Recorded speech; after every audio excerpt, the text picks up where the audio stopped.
So silly. It's okay.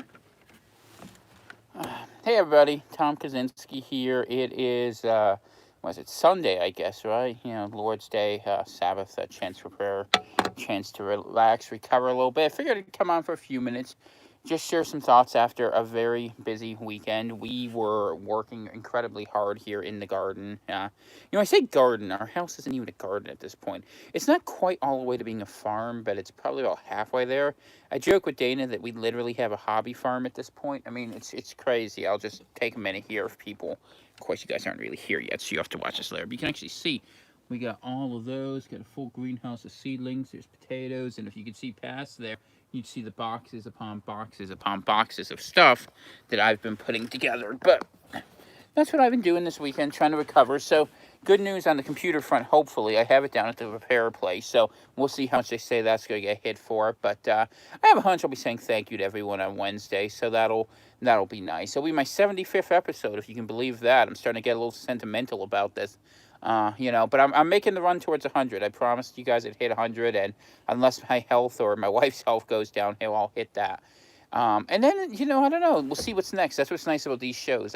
When I do the Sunday, I mean, I'm not obliged to do the Sunday thing. I do it because, honestly, maybe I miss going to church. And I've been reading about all that. Don't worry about that. I've been reading the church fathers and Origen and Athanasius and understanding better why the decisions made at Nicaea were made, and also seeing what have I been reading? The Book of Jasher. I'm reading that. That's interesting. It's a nice follow up to Enoch, and it's the one I have before Jubilees. So we'll see at this. Still kind of wondering why things were left out, why things were put in, and the history of what was told really isn't. It's a lot more complicated than people think, and I'm just trying to understand that because I'm interested in truth. And I think the thing about truth is we always assume that the greatest truth is somehow more linked into ourselves than it really is. And I think that usually ends up proving wrong. So we'll see how that plays out. And it's kind of interesting. My life's been a weird one. I always end up at the front of fights I don't really want to take. But it's just because usually I end up defending what I think is right. And, people think, oh, have you changed? Are you a different person? I'm the same guy I always was. I'm just, it's a funny thing. What I value in people is integrity and courage and character. It's really what I like in people. Like whatever you believe, whatever you think, stand up for it, believe it, be sincere about it, and don't be a whining little weasel about it. Just say what you think, do what you do, and go forward with that. And I think that's the way you have to carry yourself. And these days, I spend a lot of time thinking about the way I live and the way I want to live because I look at this world as a world gone crazy. I really do. I look at all these people making absolutely crazy decisions left and right. I mean, they're not even making decisions; they're really responding to stimulus. That's all it is at this point. And it's kind of interesting. People used to be better people. I mean, maybe we didn't have all the capacities, but in a lot of ways, nature put natural checks on people such that they behaved more intelligently and they would behave in a way that was more thoughtful and more useful in a lot of ways. And it's just something that's really seems to have evaded us a little bit. I don't think we're as good at things as we used to be. I mean, I think we have more capacities and we have more talents, I guess, in terms of like having access to things, and we individually have more capacity because we have access to all of our different technologies and all the different opportunities that we have. But realistically, people don't know how to do things on their own. I mean, this weekend, what I do, I literally, I was staining those boxes, I was drilling them, I was putting soil together, mixing it, making sure we had the right combination of phosphate and nitrogen, and doing all these things. And mind you, I'm exhausted. I mean, I like writing books and I like talking. That's what I do well. And I'm not the one who's the wonder in the garden. That's really the missus. If she was, she was out here working pretty hard this weekend, and I was too, to be fair. We both were. But what's we're trying to do? We're trying to feed ourselves. We're trying to exist outside a system, trying to exist outside a world that only asks what can take from you and doesn't ever really worry nearly as much about what it can give to you or what it would mean or any of those questions. Because really, let's be honest. I mean, that's what we live in a world. We live in a world where we look at things and we look at how is it useful for me? How can I take advantage of it? How can I get by? And we're all forced to. And let's be honest. Let's save some time. We all do that, especially if you work a regular job. I mean, and look, I was a corporate guy. I was a director, okay? I know how those empty, platitudes people put out there and all the roles we play and all the acts. And, as you get older, you kind of realize life has the tendency of a play, You go through and you play different characters. In one act, you end up being a hero. In the other act, you end up being a villain. But the real person who's out there when the lights go out, very few people get to see.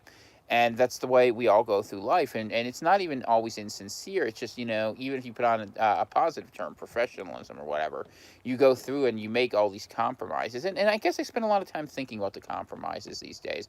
Which ones are worth it, which ones aren't. And I don't know. I feel like we're moving towards a time in this world where a lot of things are going to go bad pretty quick and people aren't ready for them. It's like we got this little respite.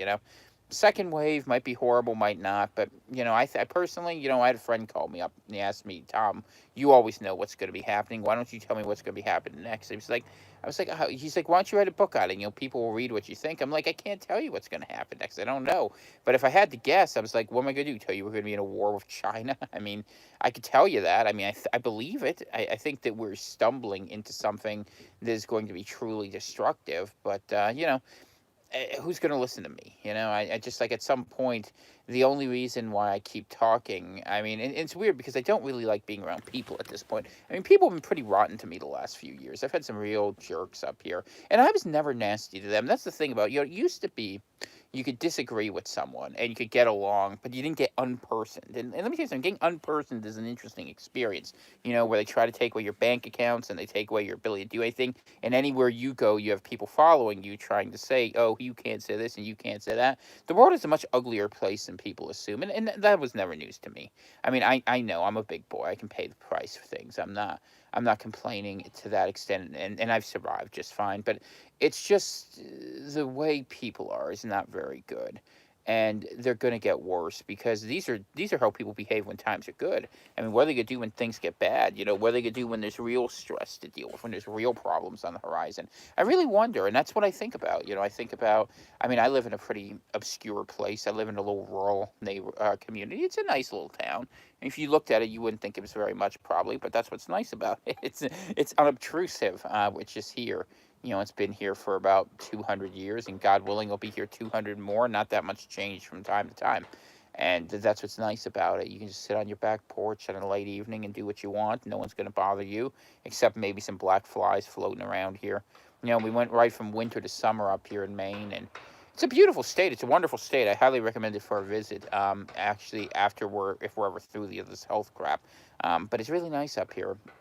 But yeah, no, I've been trying to think about what comes next. I did the math on it, and after this week, the way I've got this restructured now, I've got 9 weeks of shows left that I've committed to. And then I'm going to take a little break for a week or something. And then I don't know what I'm going to do. It's funny. I used to think that politics was the answer, and I used to think that trying to reach people that way is. But I'm coming to realize as I get older, you really can't fix the world. You can only take the parts of it that aren't broken and try to build a seed of something new. It's like trying to save an old dying plant. If you've ever done, it's really tragic actually. You try to save it and you try to do all sorts of things. You change the soil, you change this, but at some point there's just something rotten in it and there's just nothing you can do. And all you can do is take the best of the fruit, the seed from it, and put something new together. And that's how I'm starting to think of things these days, that we really do need to take the seed of something new and build something different. So it was interesting because I was reading some biblical stuff and I was thinking how the kings and the prophets were all one and the same back in the day. A lot of times, in the Old Testament, of course, it's different. Jesus makes things a little simpler and more complicated. But that's what would Genghis Khan have done? Well, Genghis Khan would have gotten up with 10,000 of his boys on cavalry and shot people until it didn't stop. But I don't know. Would you want to live in that world? I mean, we might end up there. That has its own problems too. I think that, although, I mean, people think there's no higher value than life. That's an interesting question. It's a good philosophical question for another night. That's one of the things that sucks about being me. I can't have fun little abstract conversations because if I do, what ends up happening is I end up having someone write a nasty piece about me. And they're out there. They're always out there. Like that guy at the New York Times. I mean, he was being a douchebag and he knew it. He doesn't care. He gets paid to do it. I mean, that's his job. He gets paid to be a dick and. I get paid to represent unpopular positions. That's how it works, by different people, and but at least I get to be honest, and I'm grateful for that, I guess. But yeah, when I think about it, it's interesting though. I think about what's good and what's bad, and what's healthy and what's sick, and I really find so much sickness. I mean, you guys tell me. I mean, you're just what, 20 of you here now, and just sitting here watching me on a Sunday night. I mean, what's left that's healthy? What's left that's good? People aren't good like they used to be. Earth is good, the greenery is good, God's good, but people, not so much. We lost something. Maybe it was the fact that we didn't get raised right. There were no families. Things started to break down, and we always just looked at how we could use one another. I'm just like, I don't have any interest in that world. I was at my background. It's funny. I would actually have my minor in medieval studies as opposed to political science, except that I was a lazy bastard in college, and I didn't want to get up early in the morning for Latin. Which is what it would have required. I would have liked to learn Latin, but I wasn't taking any class at 8:20 in the morning because I wasn't on that cycle back then. I always had my classes scheduled in the afternoon or in the evening. It was fun at Swarthmore. We used to have seminars where we discussed the finer points of history. We'd be talking, including about the medieval Mediterranean. I'm actually pretty well studied on it. As much as anything. In another world, I'm probably a professor, torturing kids, with tenure, saying whatever I want to. But in this world, I get to be a little bit of a revolutionary, and that's okay. But it's interesting because you start asking your questions about what are you fighting for and what do you believe, and what I believe in is truth. And I started by telling a story about things that were happening around us to keep people safe. But how can I tell one part of the story and not tell another part? And that's the problem. People want to hear one part of the story. They want to hear the good part. Like, for instance, Christianity. Everyone wants to hear the part about heaven. No one wants to hear the part about hell. Everyone wants to hear the part about love and tolerance. Nobody wants to hear the part about rules. And this is what we do. We make golems out of everything. We take the parts we like, we get rid of the other ones, and we pretend that's truth. But it isn't really. What it is it's Swiss cheese. And you can build a world based on Swiss cheese, but what happens is things flow through it pretty fast, and it doesn't take long for it to turn to mold. And whether that means, we look at these political systems we have, right? We say, oh, the Constitution is going to save us. Ignore the Constitution for 100 years. Democracy is great. So the same people you would run to be on the other side of the street from, you want them to make decisions about how you're going to live. And it's just like, I'm constantly amazed the weight of lies we live under that people aren't willing to call out. And I find that as I get older, I just don't have the energy or the desire to defend things I think are untrue. Now, I'm obviously, we all have opinions, and I think it's important to distinguish between opinions and facts, and that we are certainly allowed and encouraged to have disagreements. I think that's good, and I think it's healthy that people be able to say their opinions rightly or wrongly.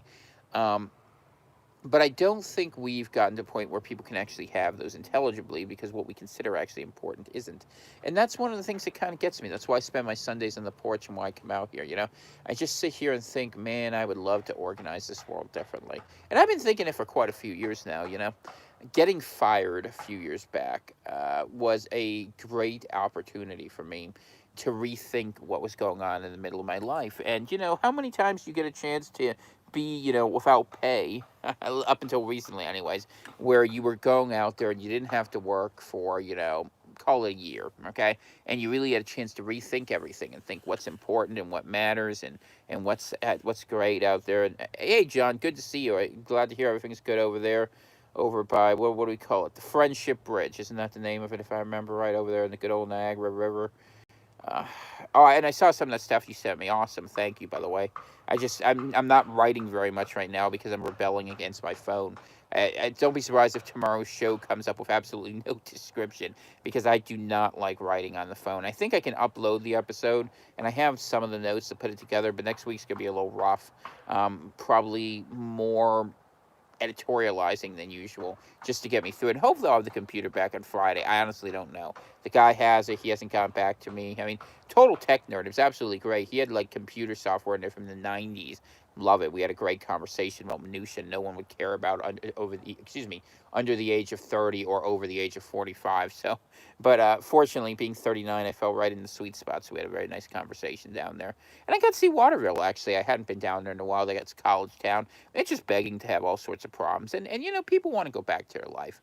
I just can't go back to life anymore. It's interesting. This has been a spiritual experience for me. I literally sat there and doing this show that I do every morning. I stare into the abyss for 2-3 hours a day looking at everything that could kill people, and then trying to tell a few to listen, no, no, don't do this, this could be really, really bad.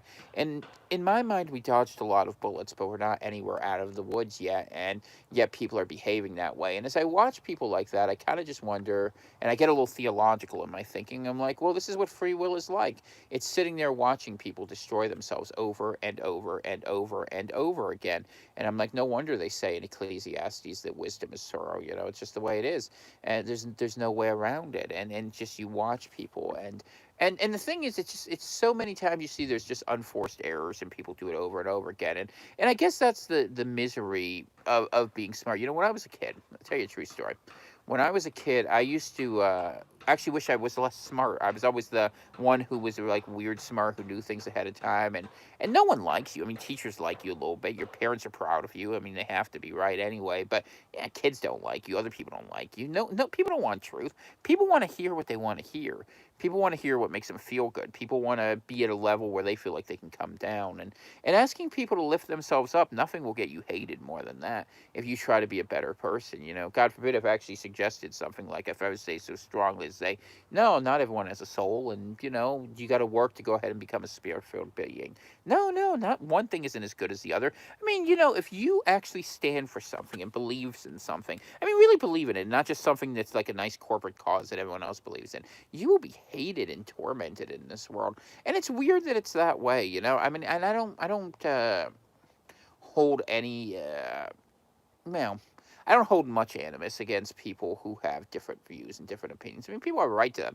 I just want my chance to get out of it, I think. I mean, I have a really strong opinion about the way the world should work. I'm really concerned about asking certain questions and spend a lot of time thinking about these sorts of things. And as I do that, I just find that more and more I'm disconnected from other people. And it's not just because I'm sitting here on my porch, although Lord knows I don't go looking for people at this point, but it's just like people don't see the big picture. They don't understand how it all connects together because they don't even bother to ask the question. People basically just worry, how are things going to impact them in the immediate moment, and what can they do to game the situation to their advantage. And look, that's fine. We can play that game all day long. I'm a grandmaster at that, but I wish we could be something more. I wish we saw each other more collaboratively rather than competitively. And the reason why we can't is because we don't agree on basic truths. We all want what we want when we want it, how we want it. And, that's fine. I've accepted that. What I want, I'm going to be as selfish as anyone else. I just want to have people around me I like and not have to interact with people I don't. If you gave me the right 100 people and you sent me and the missus on a boat, let's say to Mars, she would never go for that, but I'd totally go for that. Just because it would be a chance for a restart. And when we live in a world where we don't get new beginnings, we get to get buried underneath the weight of our baggage, or to get things dumped on us so that we are all slugging around in the morass. And I think that in such a world you need a radical message of grace, and that you need a chance to survive. I mean, for me, it's hard too because I spend a lot of my time with one world into one, or I should say, one half of my mind in the world beyond this one, thinking that why am I even worried about this? I should just be sitting upstairs reading my theology books. And, as I sit there doing that, I'm literally thinking, all I really care about is what happens afterwards. But that's not as simple as that. It's bad faith, right? It's bad faith to show no good works. And so you get stuck in between where you're trying to help people who sometimes want to help themselves. And a lot of my fans, to be very clear, or listeners, fans is too strong a word. I have some fans, but mostly listeners.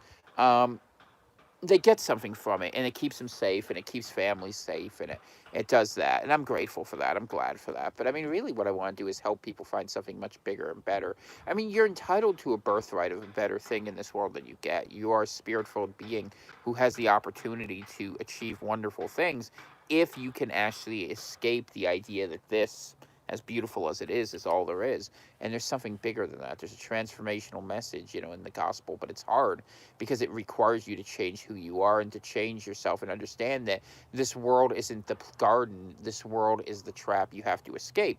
And it's a difficult trap. It's a mind trap, right? That's what this world is. It's a mind trap where you're basically being tested in your ability to do the right things when the right things aren't rewarded. And that's how I've come to look at the world. And I've paid I paid a price, and I'll continue to pay the price. That's okay. Life is short and eternity's long. But I wouldn't pretend that I am. But I don't know. Yeah, it's not a bad life though. It's pretty. It's beautiful. I tell people things that I find interesting, and they listen. I mean, that's not so bad, right? And yeah, I don't know what comes next, man. I don't know. I might write that End Times Bible. I'm thinking about it. I'm doing the research for it. I mean, it would be totally different than what I used to work on, and I had some really good ideas. I mean, my New Albion project's brilliant, but I never have figured out how to put the balance between being a man in this world and a man not of this world. And I don't know how you do that. I don't know how you do that, because it's very easy to make someone who has a very brilliant thought seem insane. Lord knows they did that to Einstein. They did that to other thinkers, and I'm not claiming I'm Einstein. But I am claiming this, that what people don't understand, they throw labels at, they judge, they castigate. And look, I get it. You think I can't throw labels around? I've been in politics for years. But it would be better if we had understanding. And that's what I'm interested in. I'm interested in wisdom, I always tell people I live up on this lake here where Thoreau used to hang out. And it's kind of rewarding in that sense. You get to see something. You get to see the world the way it really is, not all the intermediary things between it. That's why I like to do the Sunday shows when the weather allows outside. And this is kind of the world I want to feel comfortable in. It's where I want to be. And I'm learning all these things about making jellies and jams. We get some fun berries coming. We got raspberry, and we got a lot of different blueberries. We really went all in on that. We got some figs, so I'm sure I can do some things with that. What else did we get today? We got choke berries. That'll be fun. Which don't do what they sound like they would do, but get some lingonberries. And I got some friends out there in Idaho. I'm going to see if I can get them to get me some huckleberries. I want to find some of those them growing. So, how did the Amish stay isolated? Well, that's a great question, John. I've spent time in the Amish community. I lived in Pennsylvania for oh wow, how long did I live there? Well, almost 16 years, 15 years. And it's like a second home. I still go down there and visit sometimes. Um, the Amish knew what they were centered in. They were centered in God, and they asked if things were good for their community or bad for their community. And if they were good, they took them, and if they were bad, they didn't. And they let their kids leave. They have the Rumspringa, that's what it's called, where they have their wandering period, and then they can decide either to leave or to stay. And that would be good. Can New Albion do something like that? I was thinking about it. I think so. But in order for that to work, we'd have to agree on things. We'd have to, and I'll tell you something I learned here about the glue that holds people together. Identity doesn't do it. Look, I've been around identity politics more than anybody. And the fact is, the only reason why people participate in identity politics at this point is because there's a benefit to it for them. For the minorities who participate in it, it's because they get a lot of money from institutions to make it sound very good. And for the majority that doesn't, it's because they're scared to death of being called out on it. But it's still a cynical way to organize people either way. And look, there's truth in genetics, and there's truth in the fact that different people from different groups have different tendencies. It's just like a poodle doesn't run like a greyhound. It doesn't make one better or worse. It's just different. It's just like saying which is better, an oak tree or a pine tree. Well, what are you trying to accomplish? What's your environment? I mean, creatures are well set up for that. But that's what I really think, if it's going to work. I mean, because it was a funny thing when I started thinking about New Albion as a Christian monarchy, and I really started to think of what was necessary. But I've often come at things backwards. A lot of times I've come at a question like, what seems to be the right answer, rather than understanding why it's the right answer. There's a difference between knowing a thing and knowing why you're doing a thing. And, when if you really believe in a Christian monarchy, okay, like I do, and I actually do, and people can laugh at this, and I don't care what people think. This is what I think. I think that it's, monarchy's a system.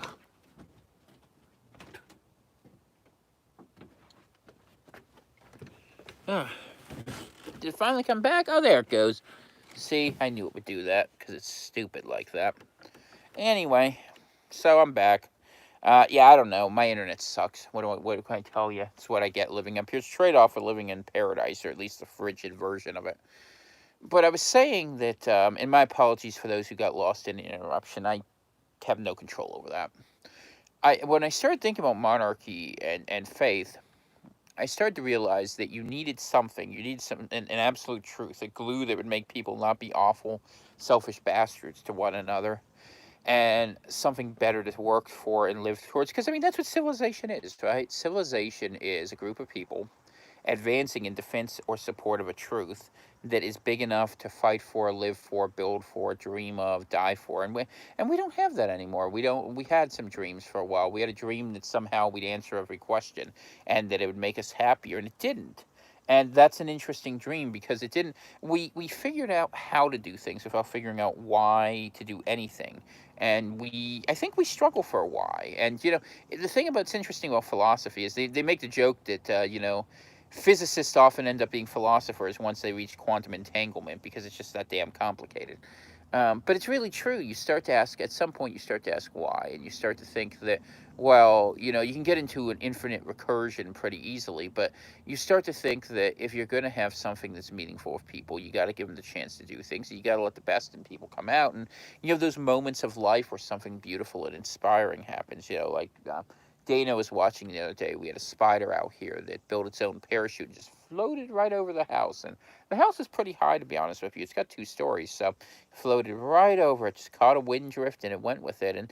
And I think that there's something to that, that there's, if you slow down and you look at nature, and you use reason to understand what you're seeing, of course, and you have a little bit of grace with how you look at things and loyalty to your people, you could do something really great. But we don't believe in loyalty. I mean, we believe in everything as a transaction, and we don't forgive. We're an angry culture. Everyone's always anger or victim, or no one's ever just content. I mean, contentment's the one thing we're worst at if you really think about it. We don't like to sit and think about things, and it's because we don't know where we're trying to get to. I mean, we're angry because we're lost, and we're lost. We're hurting. We chase things, so we chase each other, and we're looking for an answer to the question. And in a lot of ways, we're regressing. I mean, we used to know our place and purpose, and now we don't even think those questions matter. But of course, they matter. That's the psychology of what keeps you sane, and as much as that means anything. And so you needed to do something different. You needed to have a very different way of approaching the world, and we don't. I mean, all we have is, the question of who can dominate who. And I mean, that's fine if we want to go back to the Hobbesian war of all against all, but sooner or later, as it is always the case in history, someone will come up with a big idea, and they'll go around and they'll convince enough others to support them, and they'll change history. And, and that's what you need. You need the big idea. And the big idea isn't usually a new governmental system. I mean, it really isn't. That's what happens when you have a group of people who feel they're getting screwed, and then you end up with some form of universalism, which usually doesn't work well for for most of the reformers or for the status quo. So you need something different. You need a revolution in thought. And who knows, maybe I can reconnect New Albion with some of what I'm out there. I talked to a lot of people. I tried to make peace with a lot of people I didn't agree with. For instance, I'll just be honest with you. I have a lot of friends who are pagans. I am not a pagan. I'm a devout Christian, but in the interest of being able to talk to one another, I try not to make it an issue. But it's hard not to make it an issue, when you have a very different view of what the world is, why it works. And for me, when people make God into a lesser form to make it more accessible to them, that's a form of heresy that I never was very happy with. And not that people don't have a right to believe whatever they choose to believe. I mean, if you want to believe a rock is a god, go for it. I mean, I get it. I mean, that's what some people do, and there's a long history of that. But I can't do that. That's not that. And I have a hard time just pretending that everything's okay. And that's the whole thing. You get to a point in the game where the pretending is something you just can't do the same anymore. And so that's what I have to do. I have to cut through all the bullshit. And I'm probably gonna end up saying things before this is all said and done. I mean, I'm gonna be nice through the coronavirus central. I want to make sure I help everyone. But I'm gonna come out with hellfire and brimstone pretty soon, and I know it. And not because I'm mean, not because I don't care. It's actually because I do, ironically. I care enough to go ahead and get myself in trouble for people I've never met. Which is a weird habit. It's in this age is seen as lunacy. In other ages, it's seen as heroic. I don't know which it is. I think it really depends. That's maybe a little bit relativistic, but um, yeah, I hope that I can reach people at a place where they can be reached. And that's what I'm passionate about. And I mean, I can come on every morning and I can give you the update and I can give you all the smart news, the stuff you'd want to hear and stuff you don't. And I track it anyway. It's not a big thing to do it. Maybe it's a job, I kind of liked writing books better, to be honest. It was more, I don't know, intimate, personal. But it's been a heck of an experience, and some wonderful people. I mean, that's the silver lining. I like the people, And I like sharing that, although I hate that I just put bad news out there. But I don't even see it as bad news, at this point. I kind of see it as a question of how the world resets itself. And I really hope it does. I mean, if we go back to what we had before, it'd be so disappointing. We could do so much better. I mean, we just have such low expectations of ourselves. We're so beat down. We don't believe in truth. We don't believe in loyalty. We don't believe in supporting one another. We don't believe in anything except that we're going to believe everything, and that's no good. No one's going to be happy with that. How are you going to work together with that? That's like basically saying that I accept every signal. So you just, the mind doesn't work that way. We're not built that way. So hopefully people will think differently. And if they do and they wake up, and maybe we'll see something really good happen. So I guess that's where my mindset's at. Other than that, we keep learning new skills. Yeah, the wife always has some new project. I tell you what, and I like helping, but I've never been so tired in my life. But I guess accomplished, maybe, I don't know. Certainly well fed. I mean, we'll be able to do that. I do a lot of the cooking, but she's giving me a lot of raw material to work with these days, and that'll be good. I mean, and we're trying to survive because we think some days are coming, they're going to be really hard. But I don't know if it's bad. I really don't know if it's bad. I mean, it's tragic when things happen to people, but you look at what happens. You look at the way people are behaving. You look at everything about it, and it's very hard not to muster up a degree of, let's call it resignation, to be generous, about that people are just okay with this is the world they want, and they're just rushing back to defend something. And maybe I just dislike the world that much. I mean, that's very true. I mean, like I said, I find it hard to stay connected. Always have been. My wife would tell you I'm always living in my head, and that's kind of where I feel more comfortable. But I don't know. I don't know. But I know this. It's been a beautiful night, and it's been a beautiful day, and I'll come back on tomorrow, and I'll put on the good show, and I'll be around tomorrow night as well, and we'll see where I take this. I really don't know. I wonder if people will follow me if I go to where my mind actually goes. A few will, but most won't, and I know that's the way it is. But I guess it doesn't matter. I had this epiphany about a year ago, let's say, where I realized that one soul was worth an infinite amount of lives, because a soul lasts forever and lives only last a little amount of time. And time is just an illusion we have to fight our way through to find things that are bigger and more important. So make good use of your time. It's very real in terms of what you have in this test, but you are facing a test where you have to realize where the actual way to escape is. You're playing Saw, kind of.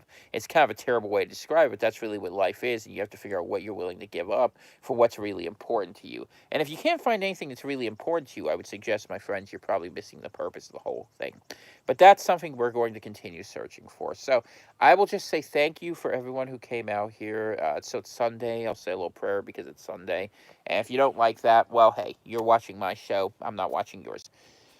Heavenly Father, I just pray that all who watch this and all who are out there find their way to truth, that all the seekers be rewarded with wisdom, and that the truth your Son has promised to us becomes available to more people, because we need that to save ourselves from ourselves, as you know all too well, having created us. And I just hope and pray that the people listening to this, and the people who aren't maybe guided to it, might find a place in their hearts to realize that something more is waiting for them if they seek it. So in Jesus' name, I'll pray that. Amen. Everyone who's here and not here, because this thing probably cut off. If you're leaving messages, I can't see them, and that's okay, because it does that, because this thing's stupid, and that's fine. Oh, you guys left a bunch of messages. Should I answer them? All right, I'll answer them. I'll be nice. Let's see what you got. If SpaceX Space Force works colonizing the moon and Mars, how do they go about their laws, customs, religions? Well, whoever gets there who can shoot things coming back from Earth will be something, that's there. Well, Ryan, I'm glad you've never suffered from the God delusion. I'm sure the hell delusion will be particularly pleasant for you. Anyway, so let's see. But if the SpaceX thing, yeah, I don't know. We'll find out, John. I mean, and look, I'll just say this for my Sunday shows. If you guys don't believe, that is fine. I don't expect people to believe. But let me tell you something. There's no more arrogant thought in this world than to imagine something so improbable just happened to randomly appear. The odds of that are the same as the likelihood of winning the lottery every day, every year, for 1,000,000 years in a row. So if you believe in math like that, hey, you believe in more impossible things than what I believe in. So God bless everyone. You all have a good night. Let's see how do I close this.